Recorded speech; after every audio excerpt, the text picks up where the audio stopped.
You're just the caretaker.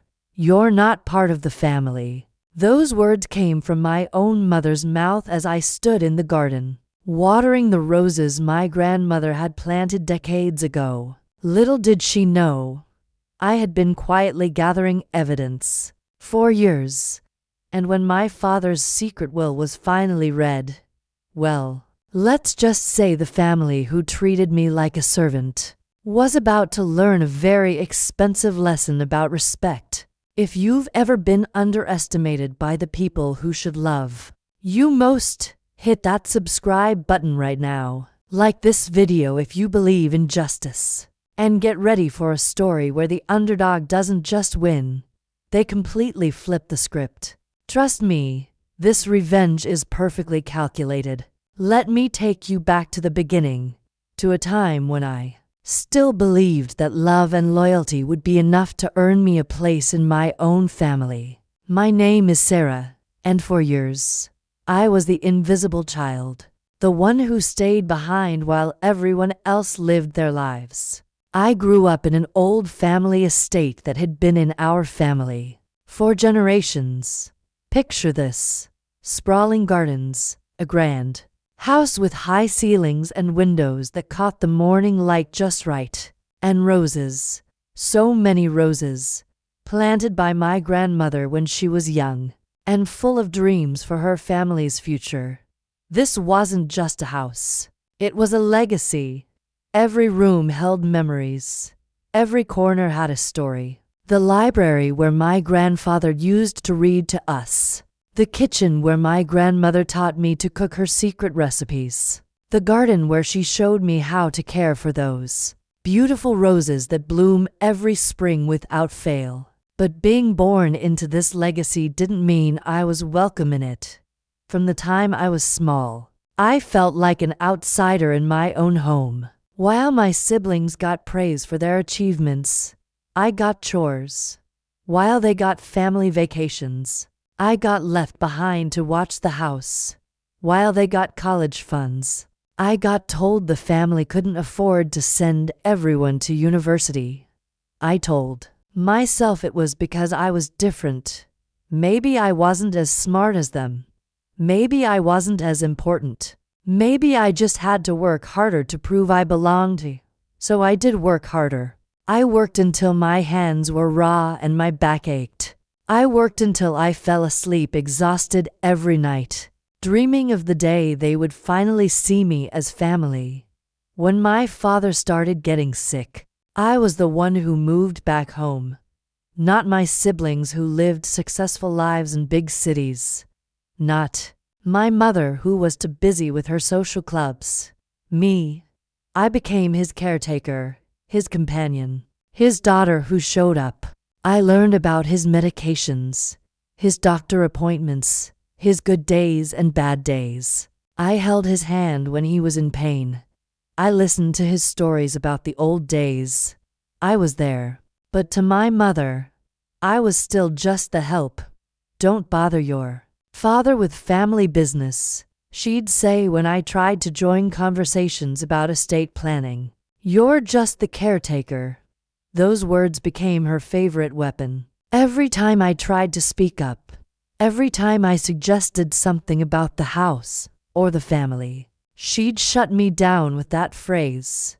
You're just the caretaker. Not you're my daughter. Not you're part of this family. Just the caretaker. The whispered conversations got worse as Dad's health declined. I'd walk into a room and suddenly everyone would go quiet. They'd look at me like I was intruding on private family business. In my own home, the home I'd been maintaining for years, I started noticing things. Bills piling up that no one else seemed to care about. Maintenance issues that everyone ignored.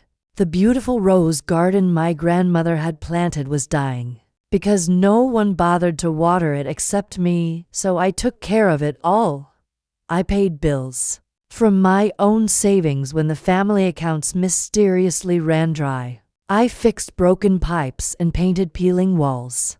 I kept my grandmother's roses alive with my own hands, my own time, my own money. And still, I was just the caretaker.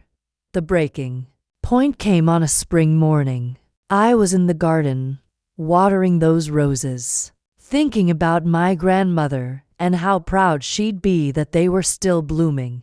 The morning sun was warm on my face, and for just a moment, I felt peaceful. That's when I heard my mother's voice from the veranda, talking to my aunt in that low, bitter tone she used when she thought no one was listening.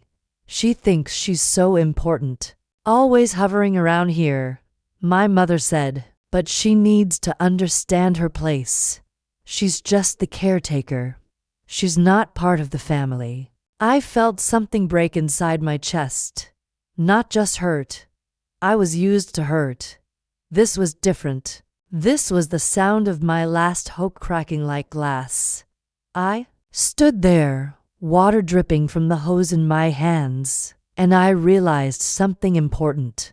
I had been fighting for love from people who had already decided I wasn't worth it. I had been trying to earn a place in a family that had already written me out of their story. But I wasn't going to be invisible anymore. That night, I started gathering evidence. Not for revenge. Not yet. Just to protect myself. I made copies of every bill I'd paid. Every receipt for repairs I'd funded. Every bank statement that showed money going out of my account and into the estate. What I found shocked me. Over the years, I had paid for thousands of dollars in repairs. I had kept the estate running when the family accounts were empty. I had literally saved the family home from foreclosure twice. Once, when Dad was in the hospital, and once when my mother's gambling debts threatened to destroy everything, the estate they all thought they were inheriting. I had bought it with my own money, one bill at a time, one repair at a time, one sacrifice at a time. But I kept quiet. I kept playing the role of the invisible caretaker while I documented everything. When my father's condition got worse, I was the one sitting by his bedside. I was the one holding his hand when he was scared. I was the one he talked to about his regrets, his fears, his hopes for the family. "I'm sorry," he whispered to me one night when the pain was bad. "I'm sorry I let them treat you like that. I'm sorry I wasn't stronger." "It's okay, Dad," I told him. "You don't have to apologize." But he shook his head. "I've been working on something to make it right. Promise me you'll be patient. Promise me you'll wait for the right moment." I promised him. I had no idea what he meant, but I promised. Dad passed away on a Tuesday morning. I was holding his hand when he took his last breath. Even in death, I was the one who stayed. I was the one who closed his eyes and said goodbye. The funeral was a performance. My siblings flew in from their important lives in their expensive clothes. My mother played the grieving widow perfectly. Everyone talked about what a good man Dad was, how much he'd be missed. But I saw the real motivation in their eyes. The inheritance, the estate, the money. They couldn't wait to get their hands on it. The lawyer scheduled the reading of the will for the following week.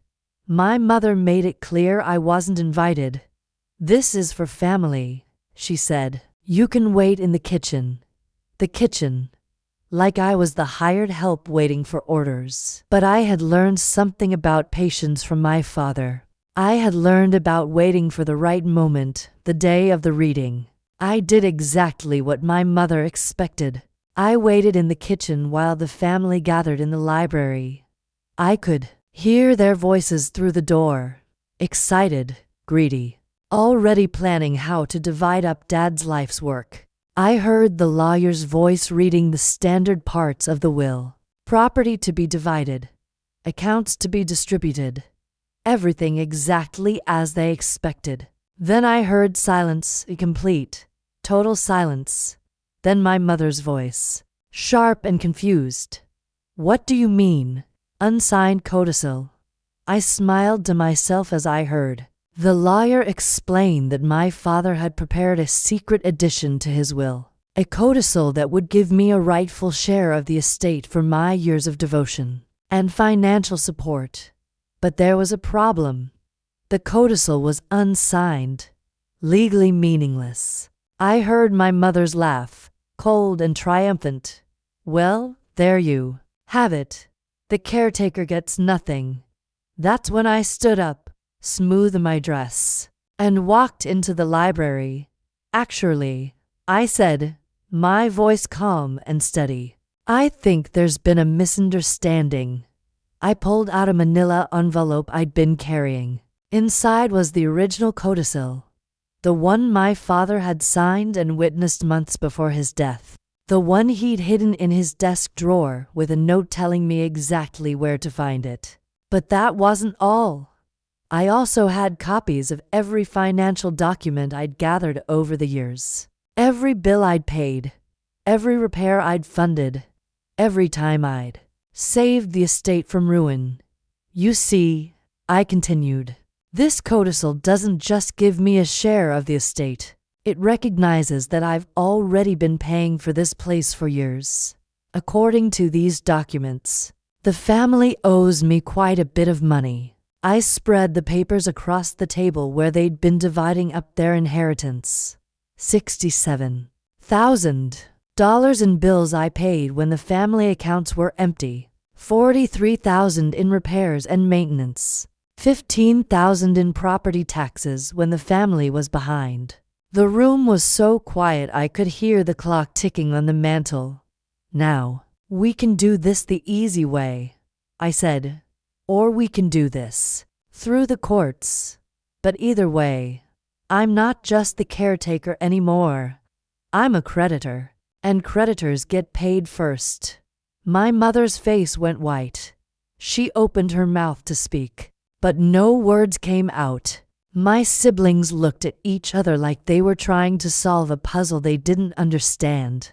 The lawyer cleared his throat. These documents appear to be legitimate, Sarah. If you're claiming the estate owes you money, we'll need to verify these claims before any distributions can be made. Oh, I've already had them verified, I said, pulling out another envelope. Independent accountant. Everything's documented and certified. The inheritance they thought they were splitting? It was barely enough to cover what they owed me. But I wasn't cruel. I didn't take everything. I took what was fair, what I had earned through years of sacrifice and dedication. I took enough to buy a small house of my own, far away from people who had never valued me, and I took the roses. Every single one of my grandmother's roses. I dug them up carefully and replanted them in my new garden, where they bloom every spring just as beautifully as they did in the old estate. Sometimes the best revenge isn't about getting even. It's about finally seeing your own worth and refusing to accept less than you deserve. It's about stepping out of the shadows and into the light where you belong. If this story gave you chills, smash that like button. Subscribe if you want more stories about underdogs who refuse to stay down. And tell me in the comments, have you ever been underestimated by your own family? How did you prove them wrong? I read every comment, and I love hearing about people who found their strength. Share this with someone who needs to remember their own worth. Until next time, remember, you're not just the caretaker of other people's dreams. You're the author of your own story.